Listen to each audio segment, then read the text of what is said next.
Hello Standard 8. Good morning. Chapter 4, the Mauryan Empire. We are doing administration. Today's class will be doing administration.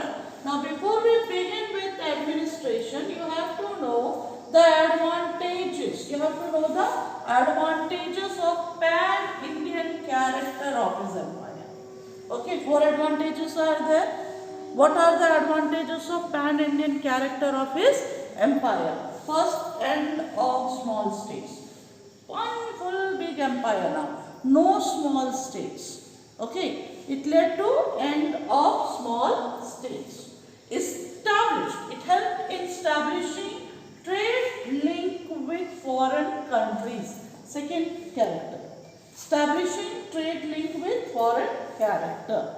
Third, it made India stronger. It made India stronger now.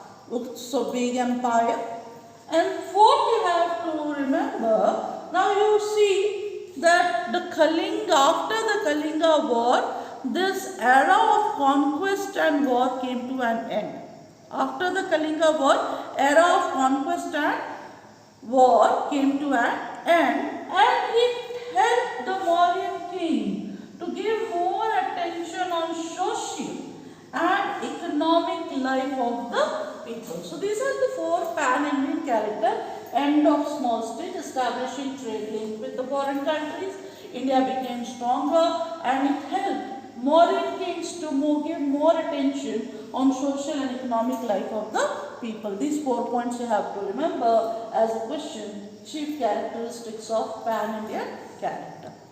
Next we have administration, and if we have to see the administration, the civil administration is divided into central government and the provincial government. 2 government. One is central government, another is provincial government. Right now we will be doing the central government. Okay, central government or central administration. The central government was centralized. The central government was centralized. Second, the king was supreme authority and his throne was hereditary. The king was supreme authority and his throne was hereditary. The next, he was the supreme judge. The king was the supreme judge. Okay, so these are the central government administration. Central government was centralized. The central government was centralized. The king was the supreme authority and his throne was hereditary. He was the supreme judge. And during the time of Ashoka, some changes have taken place in the administrative system. Now, what are the changes which have taken place in the administrative system? He appointed Mahamatras, a new officer. Okay, new officer Mahamatras were appointed, whose duty was to see the welfare of his people.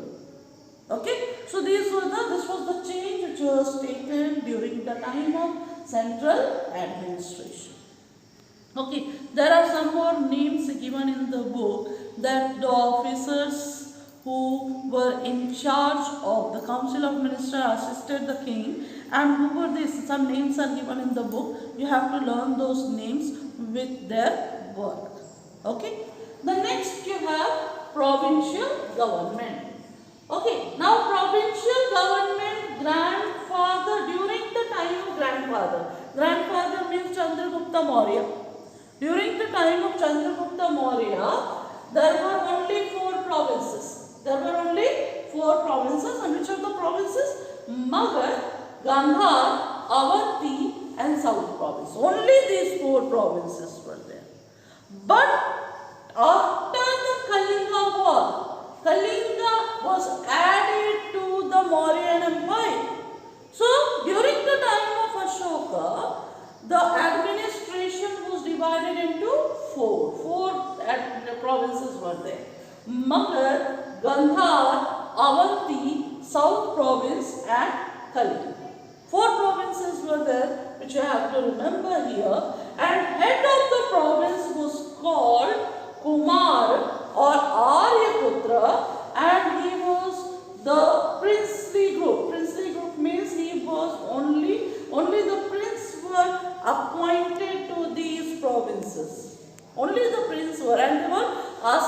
hosted by the governors.